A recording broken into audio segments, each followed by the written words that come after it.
Selamat malam dokter dan teman-teman. Perkenalkan nama saya Jekualin Marice Sidik, NIM 2020-724. Di sini saya mendapatkan tugas untuk membuat video tentang PBL 1, di mana ini sebagai tugas modul hematologi. Oke, next slide.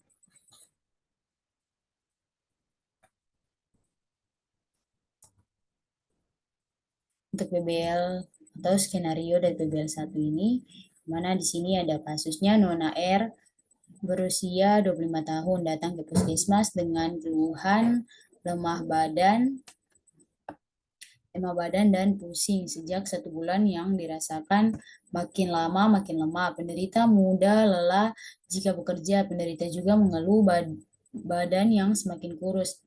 Dalam 1 minggu terakhir juga muncul sariawan. Buang air besar, tidak ada keluhan. Penderita tidak pernah berobat untuk penyakit apapun sebelumnya. Pasien sehari-hari membantu kedua orang tua di kebun sayur. Nona R mengatakan terbiasa makan seadanya, jarang makan daging, jarang mencuci tangan setelah bekerja atau sebelum makan, jarang menggunakan alas kaki di rumah. Rumah Nona R terbuat dari papan dan berlantaikan tanah. Dari pemeriksaan fisik didapatkan keadaan umum sakit sedang atau kompos mentis, tinggi badan 145, berat badan 40 kg. Tanda vital dengan tekanan darah 110 per 70 mm air raksa, nadi 80 kali per menit,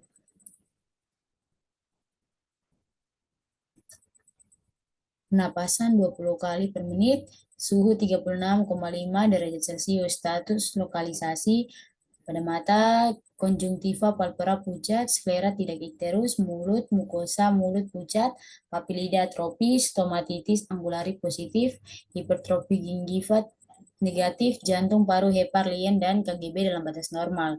Ekstremitas tampak pucat, koilonikia positif, edema negatif.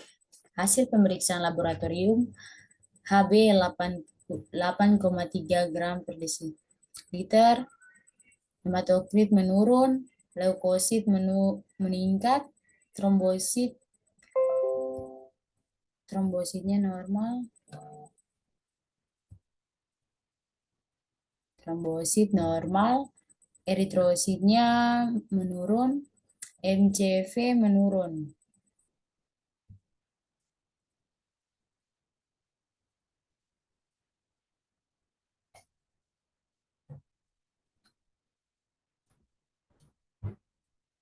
Oke, boleh.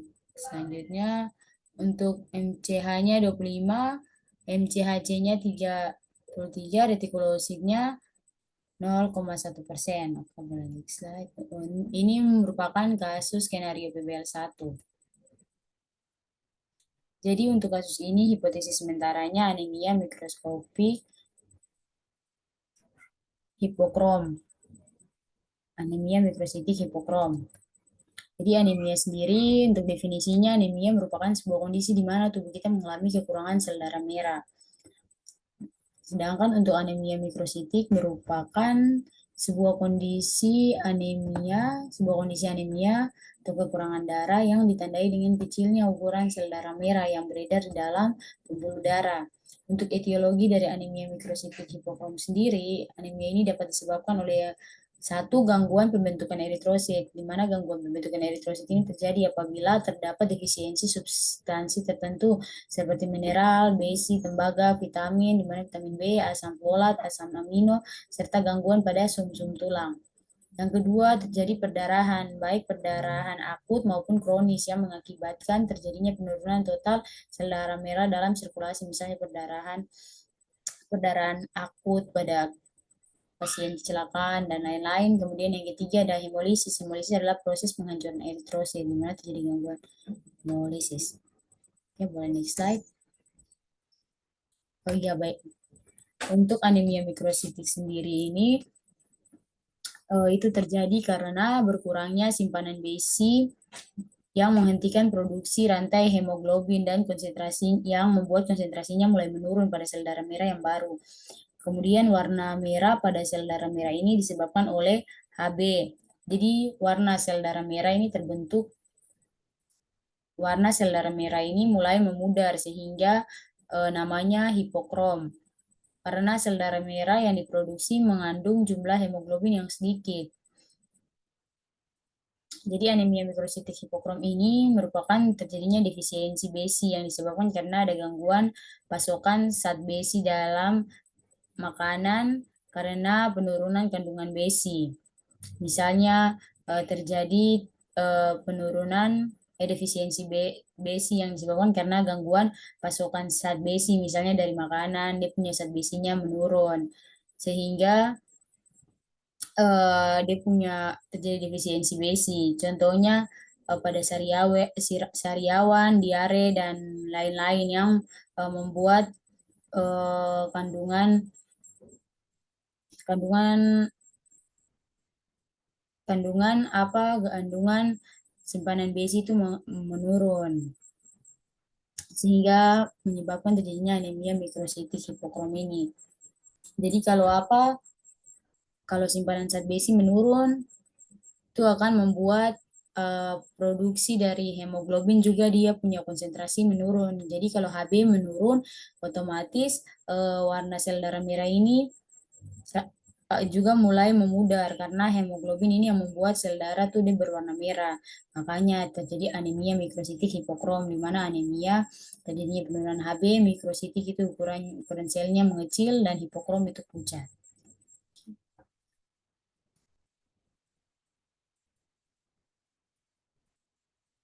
Kemudian untuk penegakan diagnosis, udah pasti kalau penegakan diagnosis ada anamnesis, pemeriksaan fisik, dan pemeriksaan penunjang.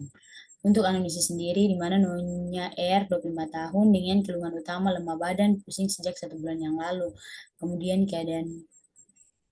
keluhan penyertanya berat badan menurun, terdapat sariawan 1 minggu yang lalu, kemudian mudah lelah dan terjadi penurunan aktivitas, jarang mencuci tangan dan jarang menggunakan alas kaki pada aktivitas sehari-hari, berkebun, dan kurang mengonsumsi daging merah dan kurang nutrisi. Untuk pemeriksaan fisik sendiri, keadaan umumnya sakit sedang atau kompos mentis, tinggi badan 145 cm, berat badan 40 kg. Tanda-tanda vitalnya, tekanan darah 110/70, nadi 80 kali per menit, pernapasan 20 kali per menit, suhu 36,5 Celcius. Status lokalisnya mata konjungtiva palpebra pucat, skleranya tidak terus, mukosa mulut pucat, papilida tropis, stomatitis angularis, hipertrofi gingiva, jantung, paru, hepar, dan lien dalam batas normal. Ekstremitas tampak pucat dan koilonikia. Edema negatif. Jadi teman-teman, koilonikia ini kuku sendok, kukunya biasanya kuku cekung atau biasanya disebut dengan kuku sendok. Ini salah satu tanda khas dari anemia. Jadi kalau stomatitis sendiri itu merupakan sariawan.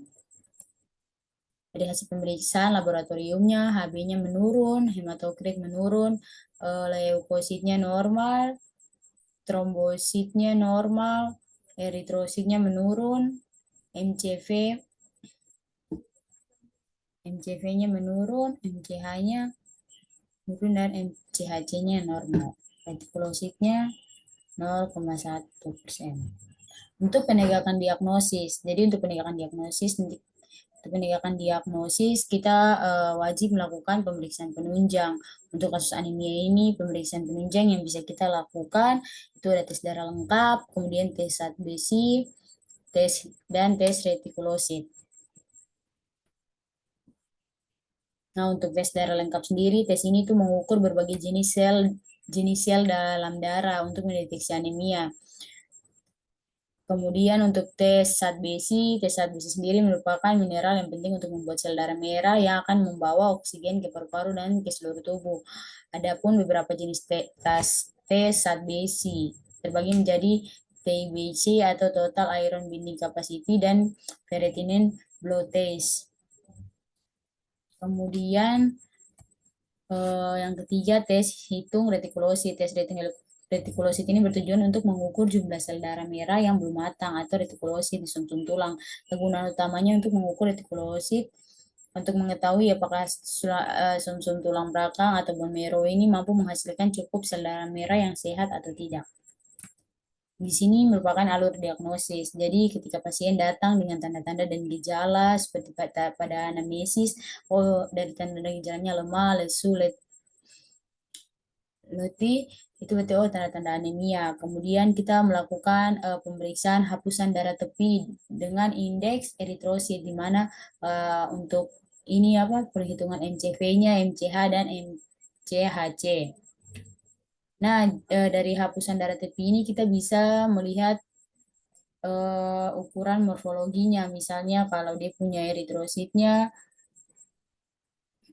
besar atau kecil, kemudian melihat menghitung indeks eritrositnya dari MCV, MCHC, dan MCHC. Nah, jika pasiennya, jika MCV,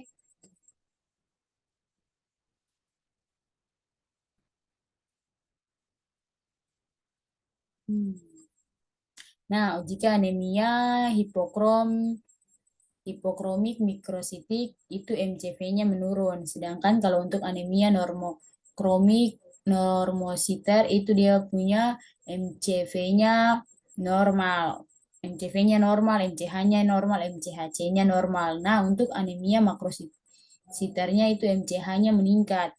MCH-nya meningkat, MCHC-nya juga meningkat, dan MCHC-nya bisa saja normal ataupun meningkat. Jadi kalau MCV-nya menurun berarti dia punya HB-nya juga menurun.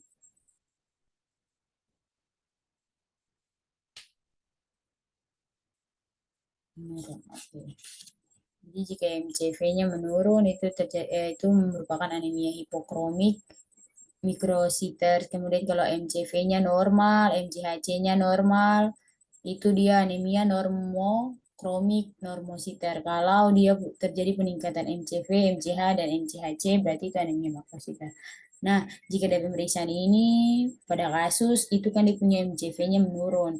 Berarti, oh, pada kasus ini dia anemia hipokromik mikrositer. Nah, karena kita sudah tahu ini anemia hipokromik mikrositer, kita lakukan pemeriksaan BC serum. Jadi tujuan kita melakukan pemeriksaan BC serum ini untuk kita menentukan ini dia anemianya anemia hipokromik mikrositer dengan jenis apa. Nah, bisa pada pemeriksaan BC serum eh, menurun atau normal. Kalau menurun, kita melakukan pemeriksaan tadi, pemeriksaan SAT-BC.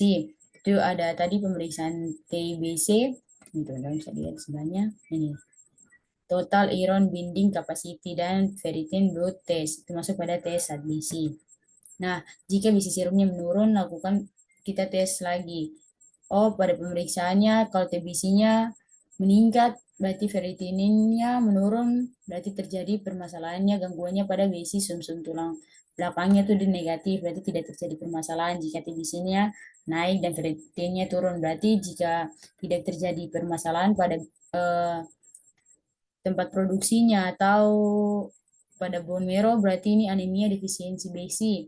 Nah, namun pada pemeriksaan besi serum terdapat menurun, kemudian pada pemeriksaan SAT besi atau TBC-nya menurun dan ferritininnya normal ataupun meningkat, berarti itu adanya permasalahan pada tempat produksinya yaitu sumsum sumsum tulang belakang atau bone marrow. Jadi kalau terjadi permasalahan pada tempat produksinya berarti itu anemia akibat penyakit kronis. Nah, untuk anemia hipokromik dengan pemeriksaan besi serumnya normal, berarti kita lakukan pemeriksaan ferritinin, ferritinin normal. Nah, pada pemeriksaan ferritinin normal baru kita bisa dapatkan ini pasien ini elektroforenia foresis HB atau ring ring sideroblast dalam sumsum tulang belakangnya.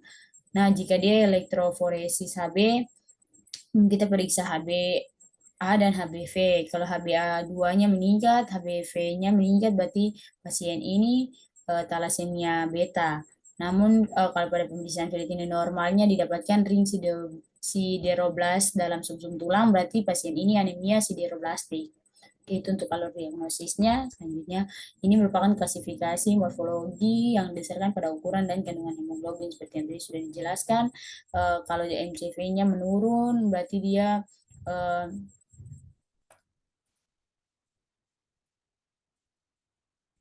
dia anemia makrositik mikrositik. Sedangkan kalau dia normal, penurunan kadar Hb dan eritrositnya,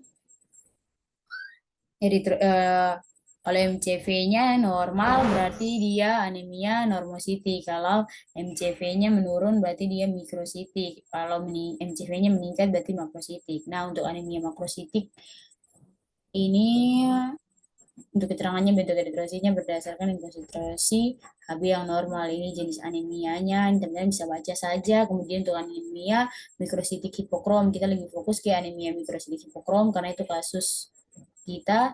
Jadi kalau untuk anemia mikrositik hipokrom ini dia punya bentuk eritrositnya kecil dengan konsentrasi hemoglobin yang menurun tadi MCV-nya menurun. Nah, untuk jenis anemianya ada anemia defisiensi besi dan anemia sideroblastik. Nah, untuk anemia mikrositik sendiri didapatkan ukuran eritrosit yang mengecil secara abnormal. Hipokromik menunjukkan adanya eritrosit yang dimana kadar Hb-nya berkurang. Jadi bila ukuran rata-rata sel darah merah atau MCV-nya menurun, anemia diklasifikasikan sebagai mikrositik. Kita sudah saya jelaskan kalau MCV-nya menurun berarti itu anemia mikrositik. Nah, bila rata-rata konsentrasi juga menurut anemia mikrositik. Jadi anemia mikrositik ini dibagi menjadi 4 bagian. Ada anemia defisiensi besi, anemia penyakit kronik, anemia sideroblastik, dan talasemia yang tadi sudah saya jelaskan pada alur diagnosisnya. Jadi untuk menemukan jenis anemia ini dilakukan pemeriksaan besi serum dan ferritin.